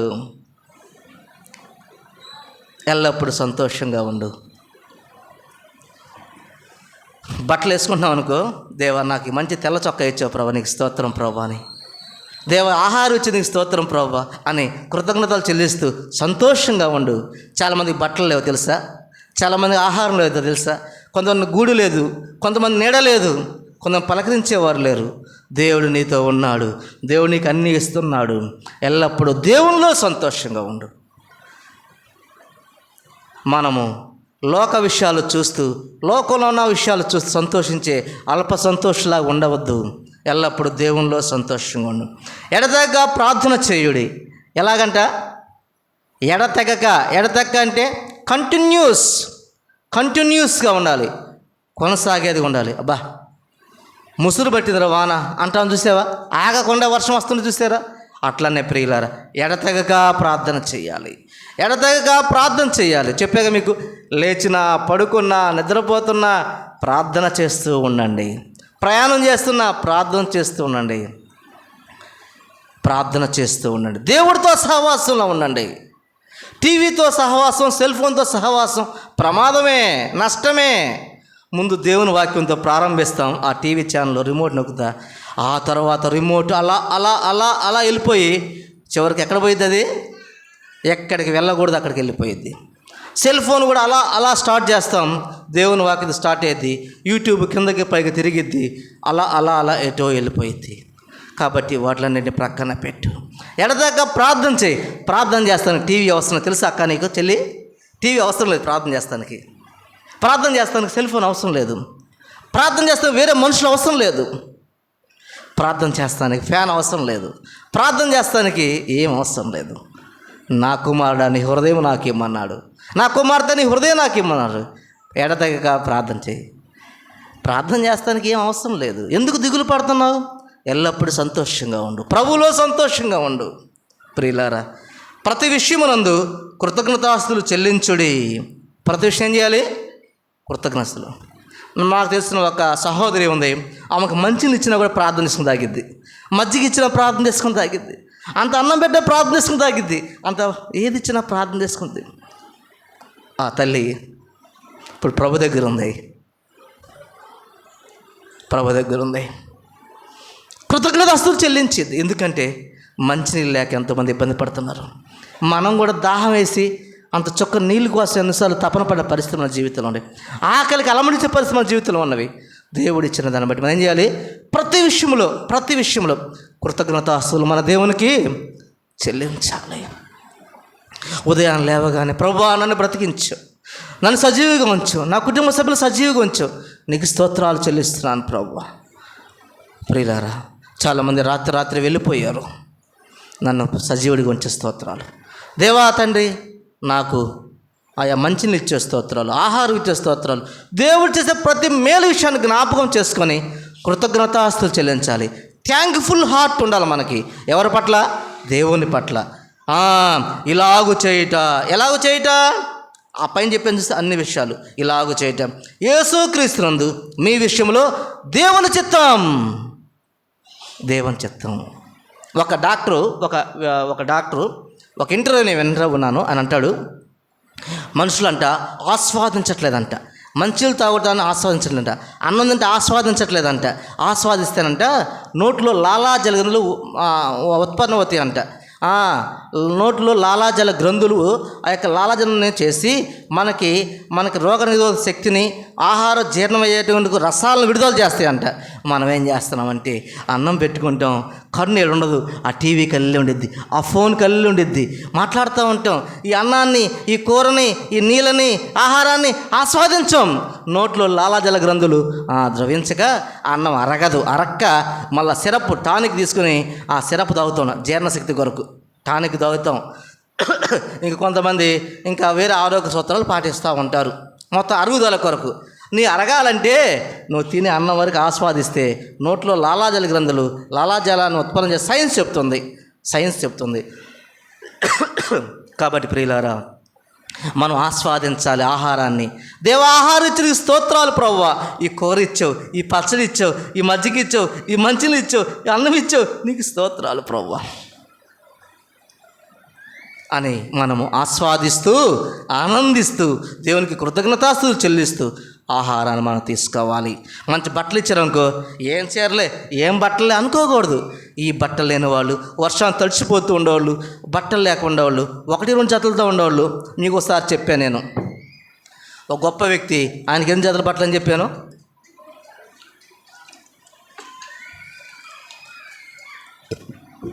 ఆయనకి పట్టుమన 6 జతల బట్టలు ఉన్నాయి. మనకి 60 జతలు ఉన్నా కూడా మన కన్ను దుష్ట కన్నులాగా, అందరిది కాదులే అమ్మ, నీది కాదులే, నీది మంచి కన్నే, నువ్వు నా కళ్ళు చూడబాకు, నీది మంచి కన్నే. దుష్ట కన్ను ఉండి ఇంకా చాలదు కొత్త చీర, కొత్త బట్టలు. ప్రియులారా, మనకు దేవుడిచ్చిన దాన్ని బట్టి కృతజ్ఞతాస్తులు చెల్లించుట ఇది దేవుని చిత్తం. దేవుని చిత్తం 2 నిమిషాలు చెప్పాను నేను, ఇప్పుడు మర్చిపోయాం కదా, గుర్తు చేస్తా. నువ్వు మారు మనసు పొందుట దేవుని చిత్తం. రెండవది, నువ్వు జారత్వానికి దూరంగా ఉంటా దేవుని చిత్తం. ఒకవేళ నీ భర్త దారి తెప్పాడు అనుకో, ఆ దరిద్రులను ఉండబాకు. నీ భార్య దారి తప్పిందనుకో, ఆ దరిద్రులను ఉండబాకు. జారత్వం, దూరం కూడా దేవుని చిత్తం. మూడవది నువ్వు పరిశుద్ధంగా జీవించడం దేవుని చిత్తం. నువ్వు పరిశుద్ధంగా జీవించడం దేవుని చిత్తం. నాలుగోది ఎల్లప్పుడూ సంతోషంగా ఉంటూ దేవునికి కృతజ్ఞతాస్తుతులు చెల్లించుట, ప్రతి విషయంలో దేవునికి కృతజ్ఞతాస్తుతులు చెల్లించుట, అది దేవుని చిత్తం. ఎన్ని విషయాలు చెప్పాము? 4 విషయాలు చెప్పాం ప్రియులారా, 4 విషయాలు చెప్పాం. యోహాను సువార్త, మొదటి యోహాను రాసిన పత్రిక 2వ అధ్యాయం 17వ వచనంలో ఈ విధంగా రాయబడి ఉంది. యోహాను రాసిన మొదటి పత్రిక 2వ అధ్యాయం 17వ వచనంలో ఈ విధంగా ఉంది, దేవుని చిత్తం జరిగించేవాడు నిరంతరము నిలుచును. దేవుని చిత్తం జరిగించేవాడు నిరంతరము నిలుచును. హెబ్రీ రాసిన పత్రిక 10వ అధ్యాయం 9వ వచనం ఈ విధంగా రాయబడి ఉంది. హెబ్రీ రాసిన పత్రిక 10వ అధ్యాయం 9వ వచనం, దేవా నీ చిత్తం నెరవేర్చుటకు ఇదిగో నేను వచ్చి ఉన్నానని యేసు ప్రభువారు చెప్తున్నాడు. యేసు ప్రభు ఎందుకు వచ్చాడంట? దేవా నీ చిత్తాన్ని నెరవేర్చుటకు నేను వచ్చి ఉన్నాను. లోకాసు వార్త 22వ అధ్యాయం 42వ వచనం ఈ విధంగా ఉంది. లోకా 22:42లో, నా ఇష్టము కాదు నీ చిత్తమే సిద్ధించునుగా కానీ యేసు ప్రభు ప్రార్థిస్తున్నాడు. ఏమంటున్నాడు? నా చిత్తము కాదు, నా ఇష్టము కాదు, నీ చిత్తమే, నీ ఇష్టమే నెరవేరుస్తాను ప్రభువా తండ్రి అని యేసు ప్రభు ప్రార్థన చేస్తున్నాడు. నువ్వు ఎవరిష్టం నెరవేరుస్తున్నా? దేవుని చిత్తాన్ని నెరవేర్చాడు యేసు ప్రభు. తండ్రి చిత్తాన్ని నెరవేర్చాడు యేసు ప్రభు. మనకి మాదిరిగా ఉన్నాడు యేసు ప్రభు. ఆయన ఇష్టాన్ని నెరవేర్చుకోలేదు. దేవుని ఇష్టాన్ని, దేవుని చిత్తాన్ని నెరవేర్చుటే నీ చిత్తమే సిద్ధించునుగా కానీ లూకాసు వార్త 22వ అధ్యాయము 42వ వచనంలో యేసు ప్రభు వారు స్ట్రైట్గా చెప్పాడు ప్రియులారా. పై దేవుని వాక్యాన్ని, ఇప్పుడు దాకా ఉన్న దేవుని వాక్యాన్ని, దేవుని స్తోత్రాలను, యేసు ప్రభు వారు చేసిన ప్రార్థనలను మన జీవితానికి మనం అప్లై చేసుకుంటే, వాక్యానుసారంగా మనం జీవిస్తే, ఆ వాక్యాన్ని మన జీవితం అప్లై చేసుకుంటే, ఒక ఆయన ఇటీవల ఒక ఆఫీసర్ నాతో అన్నాడు, నేను ఇంతకుముందు చాలా రఫ్గా ఉండేవాడినండి, చాలా చెడ్డవాడినండి, చాలా విప్లవకారుడండి, కానీ ఇప్పుడు నరుని కోపము దేవుని నీతి నెరవేర్చదని ప్రతిదానికి నా జీవితంలో దేవుని వాక్యాన్ని అప్లై చేసుకుంటూ జీవిస్తున్నానని చెప్పాడు. ఏం చెప్పాడు ఆయన? ఒకప్పుడు రెబలిస్ట్ని, ఇప్పుడైతే ప్రతి మాటను, ప్రతి ప్రవర్తనను, ప్రతిదానిని, ప్రతి దేవుని వాక్యానికి నా జీవితాన్ని అప్లై చేసుకుంటూ జీవిస్తున్నాను. నరుని కోపము దేవుని నీతిని నెరవేర్చదు అని చెప్పాడు. ప్రియులారా, దేవుని వాక్యాన్ని అప్లై చేసుకుంటే, నువ్వు మాట్లాడే మాట, నువ్వు చూసే చూపు, నీ ఆలోచన, నేను దేవుడిని నమ్ముకున్న యవనస్తుని కాలంలో నేను సినిమాలకు వెళ్ళలేదు, కానీ గోడల మీద వాల్ పోస్టర్ చూసేవాడిని. ఎప్పుడంటే యవన ప్రాయంలో ఉన్నప్పుడు చూసిన తర్వాత అనుకునేవాడిని, అయ్యో అది దేవుని చిత్తం కాదే, ప్రభువా నన్ను క్షమించు, నా కళ్ళు అటు ఆ గోడ వైపు వెళ్ళినవి, ఆ వాల్ పోస్ట్ చూసానని. ప్రియులారా, నేను వివిధ ప్రాంతాలు తిరిగాను కానీ ఒక్కసారి సినిమా హాల్కి వెళ్ళాను. అది మేదరమెట్లో చిత్రాల సినిమా హాల్కి. అది నేను 10th క్లాస్లో ఉన్నప్పుడు ఒక్కసారి వెళ్ళాను. అప్పుడు చిన్నపిల్లల కోసం వాళ్ళే మా స్కూల్కి వచ్చి చెప్పారు, టికెట్ ₹2 టికెట్. అప్పుడు ఈ జంతువుల గురించిన ఒక సినిమా వేశారు. జంతువులే ఉంటాయి, ఇగ్లూలని, తర్వాత మంచు కొండలని, జంతువులతో ఒక సినిమా వేశారు. అప్పుడు ఆ సినిమా మాత్రం చూశాను ₹2 టికెట్తో. ఒక్కసారే నేను సినిమా హాల్కి వెళ్ళాను. ఆ సినిమా కూడా జంతువుల సినిమా చూశాను ప్రియులారా. కాబట్టి ఆ యొక్క వాల్ పోస్టులు మాత్రం సినిమా హాల్కి వెళ్ళలేదు, కానీ వాల్ పోస్టులు చూసే దుర్గుణాలు ఉంది, అప్పట్లో ఉంది. అప్పుడు దేవుడిని ప్రార్థన చేస్తే, ప్రభువా ఈ వాల్ పోస్టులు చూస్తే దుర్గుణాలు తీసే ప్రభువా అని ప్రార్థన చేస్తూ వచ్చాను. దేవుని కృపలో దేవుడు తొలగిస్తూ వచ్చేసాడు, తీసివేశాడు. కాబట్టి ప్రియులారా, మనలో మనం చూసే చూపు, మన ఆలోచన, ప్రభువా ఈ చెడు ఆలోచన అలా వచ్చింది, ప్రభువా ఈ చెడుగానే మాట్లాడాను, ప్రభువా ఇట్లా ఆవేశంగా మాట్లాడాను, ప్రభువా ఇలా ప్రవర్తించాను, అలా మాట్లాడకుండా ఉండాల్సింది కదా ప్రభువా, నేను అలా చూడకుండా ఉండాల్సింది కదా ప్రభువా, అటు వెళ్ళకుండా ఉండాల్సింది కదా ప్రభువా అని అనేక సార్లు నా జీవితంలో నా మట్టుకు నేను దేవుని దగ్గర క్షమాపణ అడిగి సరిచేసుకొని దేవుడితో సమాధానపడే అనుభవం నా జీవితంలో లేదని మీకు చెప్పడంలా ఉన్నదనే చెప్తున్నాను. కాబట్టి మాటికి మనం దేవుని వాక్యం చేత, ఉదక స్నానం చేత పరిశుద్ధపరచబడుకుంటూ దేవుని వాక్యం మన జీవితంలో అప్లై చేసుకుంటూ దేవుని చిత్తానుసారంగా జీవించవలసిన వారంగా ఉంటూ ఉన్నాం. కాబట్టి వాక్యాన్ని మన జీవితానికి ఇప్పుడు దాకా విన్న వాక్యాలు ఏమిటి? దేవుని యొక్క చిత్తము ఉత్తమము, అనుకూలము, సంపూర్ణము. దేవుని చిత్తము మన మారు మనసు పంట, దేవుని చిత్తము మన జారత్వానికి పాపానికి దూరంగా ఉంటా, దేవుని చిత్తము మన పరిశుద్ధంగా జీవించుట, దేవుని చిత్తము ఎల్లప్పుడూ సంతోషంగా ఉండి దేవునికి కృతజ్ఞతాస్తుతులు చెల్లించుట, ఇలా ప్రతి దేవుని వాక్యాన్ని మన జీవితానికి అప్లై చేసుకొని జీవిస్తూ ఉంటే దేవుని చిత్త ప్రకారం మనం ప్రవర్తిస్తాము, దేవుని చిత్త ప్రకారం మనం మాట్లాడతాము, దేవుని చిత్త ప్రకారం మనం ఆలోచిస్తాము, దేవుని చిత్త ప్రకారం మనం జీవిస్తాము, దేవుని చిత్త ప్రకారం మన నిర్ణయాలు తీసుకుంటాం. ప్రియులారా, తీసుకుంటాం. అప్పుడు పాపంలో చిక్కుకోము, అప్పుడు మనం పరుల చేతిలో బందీ కాము, అప్పుడు పరుల చేతిలో మనం గుడ్డివారం కాము, మన అపవాది ఉచ్చులో చిక్కుకోము. దేవుని కోరికలను, దేవుని చిత్తాన్ని నెరవేరుస్తూ సంతోషంగా ఈ లోకంలో జీవిస్తాం. ప్రియులారా, అదేవిధంగా పరలోక రాజ్యానికి మనం దేవుని మార్గంలో ముందుకు సాగుతాం. ఆ విధంగా జీవించిన వారు మనం ఒకసారి గుర్తు చేసుకుంటే, నేను జస్ట్ గుర్తు చేసి ముందుకు వెళ్తాను. కొంతమంది భక్తులను జ్ఞాపకం చేస్తున్నా. మోషే భక్తుడికి యువరాజు అవకాశం వచ్చింది. ఈజిప్ట్ దేశానికి, ఐగుప్తు దేశానికి యువరాజు ఛాన్స్ వచ్చింది లేదా? ఎందుకంటే ఆ యొక్క ఐగుప్తు ఫరోకి ఒక కూతురు ఉంది, ఆమెకు పిల్లలు లేరు, ఈయన కొడుకులు లేరు. మోషే అని చాక్కుంది. అప్పుడు యువరాజు అయ్యే అవకాశం వచ్చింది. కానీ దేశానికి రాజు అవకాశం వస్తే అతను ప్రక్కన పెట్టేశాడు. ఆ దేశంలో ధనవంతుడే అవకాశం వచ్చింది, పక్కన పెట్టాడు. ఆయన అంటాడు, అయ్యా, ఈ దేశానికి రాజునే అవకాశం ఉంది, ఈ దేశంలో గొప్ప ధనవంతుడే అవకాశం ఉంది. కానీ అంటాడు, ఐగుప్తు ధనము కంటే, హెబ్రీయులకు రాసిన పత్రిక 11వ అధ్యాయం చదవను కానీ గుర్తు చేస్తాను మీకు. 11వ అధ్యాయంలో ఒక మాట జ్ఞాపకం చేస్తున్నా. అంటాడు, మోషే పెద్దవాడైనప్పుడు విశ్వాసాన్ని బట్టి ఐగుప్తు ధనము కంటే క్రీస్తు విషయం నింద గొప్ప భాగ్యమని ఎంచుకునేను. అల్పకాల పాపభోగం అనుభవించుడి కంటే దేవుని ప్రజలతో శ్రమ అనుభవించుట మేలు అనుకున్నాడు. అతనికి అవకాశాలు వచ్చాయి. అయినా దేవుడు ఉంది విశ్వాసం ఉంచి స్థిరబుద్ధి కలిగిన వాడై దేవుని చిత్తానుసారంగా జీవించిన వాడు ఎవరు? మోషే. ఇంకొక ఆమె గుర్తు చేస్తాం మీకు. ఆమె పేరు రూతు.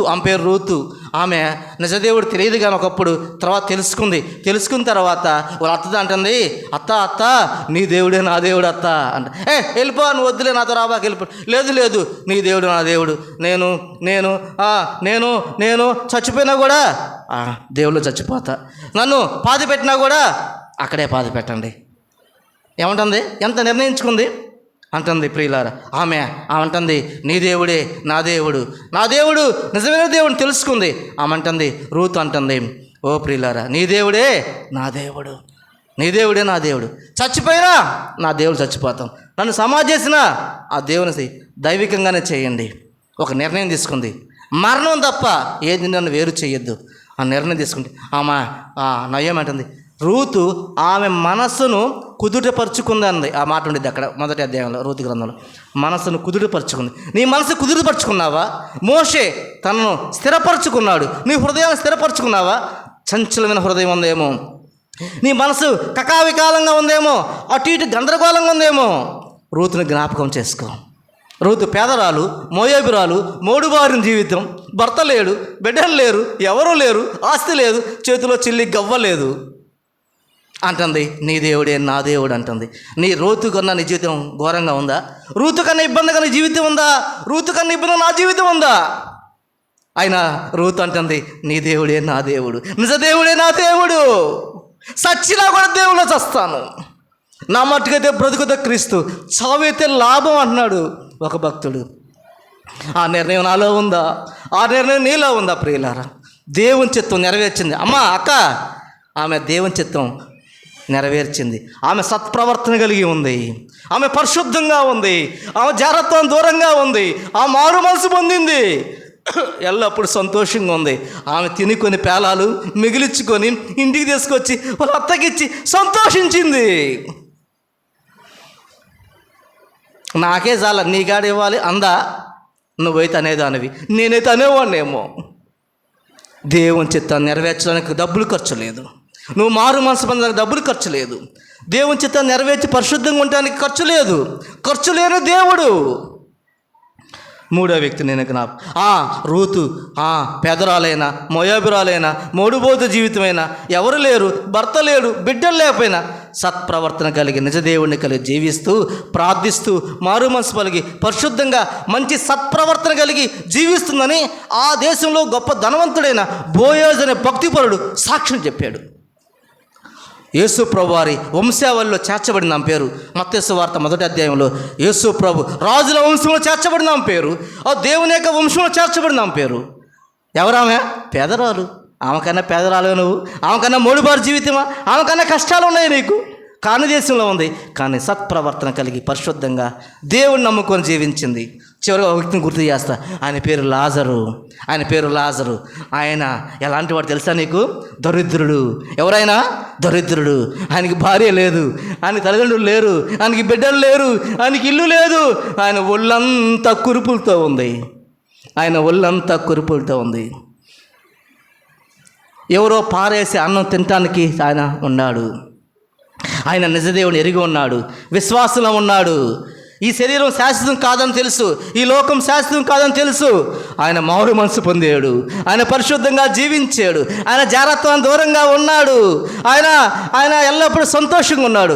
ఆ రొట్టె ముక్కలు తింటా దేవుని స్తుతులు చెల్లించాడు. కుక్కలు వచ్చి ఆయన యొక్క కురుపుల మీద ఆ యొక్క రసికను నాగుతూ ఉన్నవి. ఆ యొక్క కుక్కల యొక్క లాలాజలంలో ఆ యొక్క వ్యాధి నిరోధక శక్తి ద్వారా ఆ గాయాలు మానుతూ ఉన్నవి. దేవుడు సహాయం చేస్తూ ఉన్నాడు. లాజరు కన్నా నీ జీవితం దరిద్రంగా ఉందా? ఇంకా నీకు వివాహం కాలేదనో, పిల్లలు లేరనో, ఉద్యోగం లేదనో, ఇల్లు లేదనో ఆయన బాధపడ్డా? ఆలోచన చేశాడా? సత్ప్రవర్తన కలిగి ఉన్నాడు. ఆయన ఒకరోజు చనిపోతేనంట దేవుడు ఎమ్మన్నే దేవదూతలను పిలిచాడంట. దేవదూతలారా వెళ్ళండి, నా భక్తుడు లాజరు ఆయన తెసరపని. దేవదూతలు అక్కడ దేవదూతలను ఉంది అక్కడ. లోకాసు వార్తల ప్రియులారా, దేవదూతలు పంపిస్తే తీసుకొస్తే ఆయన్ని లాజర్ని గ్రాండ్ వెల్కమ్ అని పిలిచి, హార్ట్లీ వెల్కమ్ అని పిలిచి పరలోకం చేర్చుకున్నాడు. లాజరు తెలుసు పరలోకం ఆకలి లేదని, దప్పిక లేదని, భార్య అవసరం లేదని, బిడ్డలు అవసరం లేదని, ఉద్యోగం అవసరం లేదని, ఇల్లు అవసరం లేదని. పరలోకంలో ఆకలి ఉండదు, దప్పిక ఉండదు, వ్యాధి ఉండదు, బాధ ఉండదు, ఈ కురుపులు ఉండవు, ఈ కుక్కలు ఉండవు అని తెలుసు. నీకు తెలుసా? లాజరుకు తెలుసు, రూతుకు తెలుసు, మోషేకు తెలుసు. నాకు తెలుసా? నీకు తెలుసా? వారు దేవుని చిత్తాన్ని ఎరిగి ఉన్నారు, ఎరిగి జీవించారు. ఏమి లేని స్థితిలో జీవించారు. నీకు ఉండటానికి ఇల్లు ఉంది, తినటానికి తిండి ఉంది, గాలి పీలుస్తున్నావు, ఆహారం ఉంది, నివసిస్తానికి కనీస అవసరం తీరుతున్నాయి, నలుగురిలో గౌరవప్రదంగా ఉన్నావు. ఏమి లేని రూతు సత్ప్రవర్తన కలిగి ఉంది. ఏమి లేని లాజరు జీవించాడు. అన్నీ ఉన్న మోషే అధికారాన్ని, రాజరికాన్ని అన్నింటినీ విడిచిపెట్టి దేవుని చిత్తానుసారంగా జీవించాడు. నీకు దేవుని మాటలు విన్నప్పుడు, భక్తుల యొక్క అనుభవాలు విన్నప్పుడు దేవుని చిత్తాన్ని ఎదుగుతావు నువ్వు. ప్రియులారా, ఈ లోకం వైపు, పాపం వైపు, రంగుల ప్రపంచం వైపు నువ్వు పరుగులు తీయలేవు. ఒకవేళ నువ్వు వాల్ పోస్టులు చూడాలని మనసు కలిగినా దేవుడు అంటాడు, రేయ్ చూడబాకోట, దరిద్రుడా అని హెచ్చరిస్తాడు. అయ్యా తప్పు అయిపోయింది అయ్యా అని చంపలు వేసుకుంటావు, క్షమించమని అడుగుతావు. నీలో దేవుని బీజం ఉంటే, నీలో దేవుని యొక్క చిత్తము, దేవుని యొక్క ఆత్మ ఉంటే నీలో ఆ మార్పు ఉండేది. విశ్వాసుల బ్రద్దలైన వారిలాగా ఉండవా? ప్రియులారా, ఒక్కసారి లాజరును గుర్తు చేసుకో. నీతిమంతులను జ్ఞాపకం చేసుకుంటే ఆశీర్వాదకరము. ఒక్కసారి 3 బారు రూతును జ్ఞాపకం చేసుకో. ఈ లోకంలో నీకు బిడ్డలు ఉండా లేకపోయినా, పెళ్ళి అయినా పెళ్ళి కాకపోయినా, ఉద్యోగం వచ్చినా ఉద్యోగం లేకపోయినా, ఏమి లేకపోయినా అన్నీ ధనవంతులాగా వదిలేసి వెళ్ళటమే, అన్నీ విడిచిపెట్టిపోవటమే. అక్కడ ఆకలి ఉండదు, దప్పిక ఉండదు. బైబిల్లో ఒక మాట జ్ఞాపకం చేస్తున్నాను ప్రియులారా. మత్తయి సువార్త 6:25 వచనం ఉంది. ఏమి తిందుమో, ఏమి తాగుదమో, ఏమి ధరించుకుందామో ఏమి చేయదు చింతించుకుడి ఉందా లేదా? మత్తయి 6:25. ఆకాశ పక్షుల్ని దేవుడు అందరిని పోషిస్తున్నాడు. నిన్ను పోషించగల సమర్థుడు. పేతురు రాసిన మొదటి పత్రిక 5:7 వచనంలో ఉంది. ఆయన మిమ్మల్ని గురించి చింతించున్నాడు కనుక మీ చింత యావత్ ఆయన మీద వేయడి. ఆయన గురించి చింతిస్తున్నాడు, ఆయన నీ గురించి చింతిస్తున్నాడు, ఆయన నీ గురించి ఆలోచిస్తున్నాడు, ఆయన నిన్ను ప్రేమిస్తున్నాడు. నీ చింత యావత్ ఆయన మీదే. ఏమి తిందాం, ఏమి త్రాగుదాం అనుకోవద్దు. ఒకసారి అంటే భక్సింగ్ గారు, ప్రియులారా, దైవజనుడు భక్సింగ్ గారు అంట రైల్వే స్టేషన్కి వెళ్ళాడంట. రైల్వే స్టేషన్కి వెళ్ళాడు. నిజంగా జరిగిన సంఘటనే. రైలు టికెట్ కొనాలి, డబ్బులు లేవు. వేరే చోట పోయి వాక్యం చెప్పాలి, రైల్వే స్టేషన్కి వెళ్ళాడు. అంతలోకి ఒక సహోదరుడు కనపడ్డాడు. తమ్ముడు ఇటు రమ్మన్నాడు. పోయి పలానా చోట నుంచి పలానా చోటకి ట్రైన్ టికెట్ తీసుకురమ్మన్నాడు. ఏమన్నాడు? Train ticket తెమ్మన్నాడు. బక్సింగ్ గారు డబ్బులు లేవు ఆయన చెబితే అదే లైన్ నిలబడ్డాడు. ఎవరు? ఒక సహోదరుడు. అతని దగ్గర డబ్బులు లేవు. బక్సింగ్ గారు చెప్పారు కదా దైవజనుడు, అందుకే నిలబడ్డాడు లైన్లో. టికెట్ తీసుకుని లైన్ నిలబడాలి. ఇప్పుడు కూడా ఉందనుకుంటా క్యూ సిస్టమ్. లైన్ నిలబడ్డాడు. దగ్గరికి వెళ్తున్నాడు. ఒక మనిషి దాటి టికెట్స్ వెళ్ళిపోతున్నాడు. టికెట్ కౌంటర్ దగ్గరికి వెళ్తున్నాడు. ఇంకా ఇద్దరు ఉన్నారు అతని ముందు. ఇద్దరు ఉన్నారు. ఆ ఇద్దరు కూడా ఇంకొక్కడే ఉన్నాడు. ఇప్పుడు పోయి టికెట్ డబ్బులు లేవు దైవజనుడు టికెట్ తెమ్మన్నాడు. బక్సింగ్ గారు ప్రార్థన చేస్తున్నాడు. అక్కడ టికెట్ కావాలి, ప్రార్థన చేస్తున్నాడు. బక్సింగ్ గారు ప్రార్థన చేస్తున్నాడు. ఈ భక్తుడు కూడా ప్రార్థన చేస్తున్నాడు. ఆ ముందున్న వ్యక్తి అన్నాడు, అన్నా ఎక్కడ టికెట్ కావాలన్నా నేను తీసుకుంటా అన్నాడు. వద్దమ్ముడు అన్నాడు ఇతను. అన్నాను తీసుకుంటానని ఆ ముందున్న వ్యక్తి ఒకే ఒక వ్యక్తి ఇతను టికెట్ తీసుకొని ఇస్తే అది తీసుకెళ్ళి బక్సింగ్ గారికి ఇస్తే అని అంటాడు, దేవునికి స్తోత్రం, డబ్బులు లేవు బక్సింగ్ గారి దగ్గర. గొప్ప సేవ చేశాడు. ప్రపంచ దేశాలు తిరిగాడు. డబ్బులు లేవు. వాళ్ళ అమ్మ నాన్న వాళ్ళు, నువ్వు సిక్కు మతంలో పుట్టినవాడివి, నువ్వు దేవునికి విరోధంగా, నువ్వు మనుషులకు విరోధంగా ఉన్నావు, నువ్వు దేవుణ్ణి నమ్ముకున్నావని ఇంట్లోంచి వెలివేశాడు. ఆస్తి ఇవ్వలేదు, చిల్లి గవ్వ లేకుండా వచ్చాడు. దేవుని చిత్తాంగా ప్రార్థన చేశాడు. ఓ ప్రియులారా, నేను ఆ యొక్క హెబ్రోన్ మందిరం కూడా హైదరాబాద్లో గోల్కొండ చౌరస్తా మందిరానికి కూడా వెళ్ళా. అప్పుడు నేను గ్రూప్ 2 కోచింగ్ తీసుకుంటా. నాకు దగ్గరలో ఆరాధన చేస్తారు, కొంతకాలం ఆరాధన చేస్తాను. అక్కడ వెళ్ళా, అవన్నీ చూసా. పాత మందిరం చూసా, ఆయన తిరిగిన ప్రదేశం అంతా తిరిగాను, అక్కడ ప్రార్థన చేశాను. ఆ యొక్క దైవజనుని జ్ఞాపకం చేసుకున్నా అక్కడ ప్రియులారా. కాబట్టి ప్రార్థన చేశాడు. నీ కష్టాలు, కన్నీలు, నీ వ్యాధులు, బాధలు, నీ చింత యావత్తు దేవుడు ఆలోచిస్తున్నాడు, దేవుడు చింతిస్తున్నాడు. ఆయన మీద మోపు.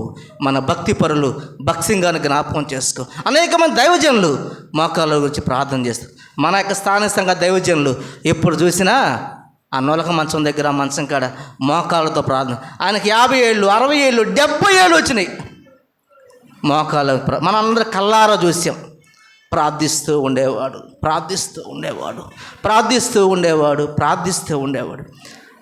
మన ముందున్న ఆయన ఎప్పుడు బైబిల్ చదువుతూ ఇక్కడ ఉండే చాలా పుస్తకాలు, బైబిల్ చాలా చదువుతూ ఉండేవాడు. ఎన్ని వేసుకొని ఎప్పుడు చదువుతూ ఉంటాడు వాక్యం. దేవుని చిత్తం తెలియాలంటే ఏం చేయాలి? ప్రార్థన చేయాలి. దేవుని వాక్యం కలిగి ఉండాలి. దేవునితో సహవాసం కలిగి ఉండాలి. అప్పుడు నీ మాట, నీ ఆలోచన, నీ ప్రవర్తన, నీ కుటుంబము, నీ బ్రతుకు మారిద్ది. నీ బ్రతుకు మారలేదా? నీ ప్రవర్తన మారలేదా? నీ భర్త మారలేదా? నీ బిడ్డలు మారలేదా?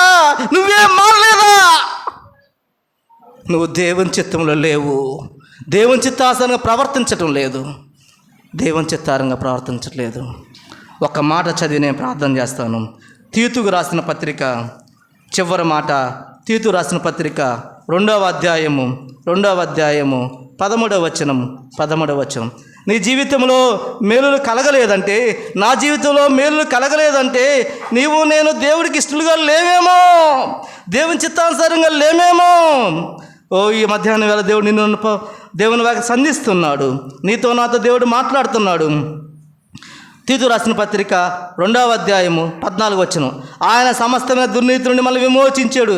ప్రభువైన యేసుక్రీస్తు మన జన్మ కర్మ పాపం నుండి విమోచించాడు. సత్క్రియలందు ఆసక్తి గల ప్రజలను తన కోసం పవిత్రపరచుకున్నాడు. అపవిత్రంగా నిన్ను నన్ను దేవుడు పవిత్రంగా చేసుకున్నాడు. తన సొత్తుగా చేసుకున్నాడు. తన సొంత ఆస్తిగా చేసుకున్నాడు. తన సొత్తుగా చేసుకున్నాడు. అందుకొరకే తన్ను తానే మన కొరకు ఆ కలువలిలో అర్పించుకున్నాడు. రక్తాన్ని, శరీరాన్ని, ప్రాణాన్ని ఇచ్చాడు. ఇంకేం కావాలి? ఆయన ప్రాణం కన్నా ఎక్కువ నిన్ను ప్రేమించాడు. ఇంకేం కావాలి నీకు? ఇంకేం కావాలి నాకు? మన దేవుడు నీ కొరకు నా కొరకు ప్రాణమే ఇచ్చాడు. 13వ వచనం. అనగా మహాదేవుడును మన రక్షకుడైన యేసుక్రీస్తు మహిమ యొక్క ప్రత్యక్ష కొరకు ఎదురు చూడాలి. ఏం చేయాలి మనము? యేసు ప్రభువారి యొక్క 2వ రాకడ ప్రత్యక్షత కొరకు, పరలోక రాజ్యం చేరుట కొరకు ఎదురు చూస్తూ ఉండాలి. ఎవరి కోసం ఎదురు చూస్తున్నావు నువ్వు? ఎందుకోసం ఎదురు చూస్తున్నావు నీవు? ప్రియులారా, మనం ఎదురు చూడాల్సిన ఎవరి కోసం? 2వ రాకడలో రానే ఉన్న మహాదేవుడు మన రక్షకుడైన యేసుక్రీస్తు కొరకు మనం ఎదురు చూడాలి. స్వస్థ బుద్ధితో, నీతితో, భక్తితో బ్రతుకుచుండవలెను. ఎట్ట బ్రతకాలి? స్వస్థ బుద్ధితో, నీతితో, భక్తితో బ్రతుకుతూ దేవుని చిత్తానుసారంగా మనము జీవించాలి. ప్రియులారా, జీవించాలి. మోకరించండి, మోకరించండి. దేవునితో మనము ప్రార్థన నీకు నీవు చేస్తాలి. అయ్యా, నీ చిత్తము, దేవుని చిత్తము, దేవుని చిత్తము ఎలా ఉంటుందో, దేవుని చిత్తము ఎలా తెలుస్తుంది, దేవుని చిత్తం ఎలా ఉంటుంది నాతో మాట్లాడేవు, దేవుని చిత్తం ఎలా తెలుస్తుందని నాతో మాట్లాడేవు. దేవుని భక్తుల జీవితాలు నా ముందు ఉంచేవు. వారి ఆత్మీయ జీవితము, వారి ప్రార్థనా జీవితము, వారి వాక్య జీవితము, దేవునితో సహవాసము పగలు రాత్రి ఎప్పుడు ఎల్లప్పుడు. వారి సమస్యలు, వారి ఇబ్బందులు, ఇరుకులు ఉంటే దేవా నీ మీద ఆనుకొని మీ చింత యావత్తు మీ మీద, నా మీద వేయుడి అన్నారు ప్రభు. నేను మిమ్మల్ని గురించి ఆలోచిస్తున్నాను, చింతిస్తున్నాను. ఆయన మీ గురించి చింతించును. మీ చింత యావత్తు ఆయన మీద వేయుడి. ఏమి తిందమో, ఏమి త్రాగుదమో, ఏమి ధరించుకుని మీరు చింతించవద్దని చెప్పారు ప్రభు. మా చింత యావత్తు నీ మీద వేస్తున్నామయ్యా. మా ప్రాణాత్మ దేహాలు మీకు అప్పగిస్తున్నామయ్యా. మీరు మారు మనసు పొందమన్నారయ్యా. మారు మనసు పొంది అనుభవం అందరికి దయచే ప్రభు. జారత్వాన్ని దూరంగా ఉండమన్నారు ప్రభు. జారత్వాన్ని దూరంగా ప్రభు, పాపానికి మేము దూరంగా ఉంటుకు సహాయం చేయ్యా.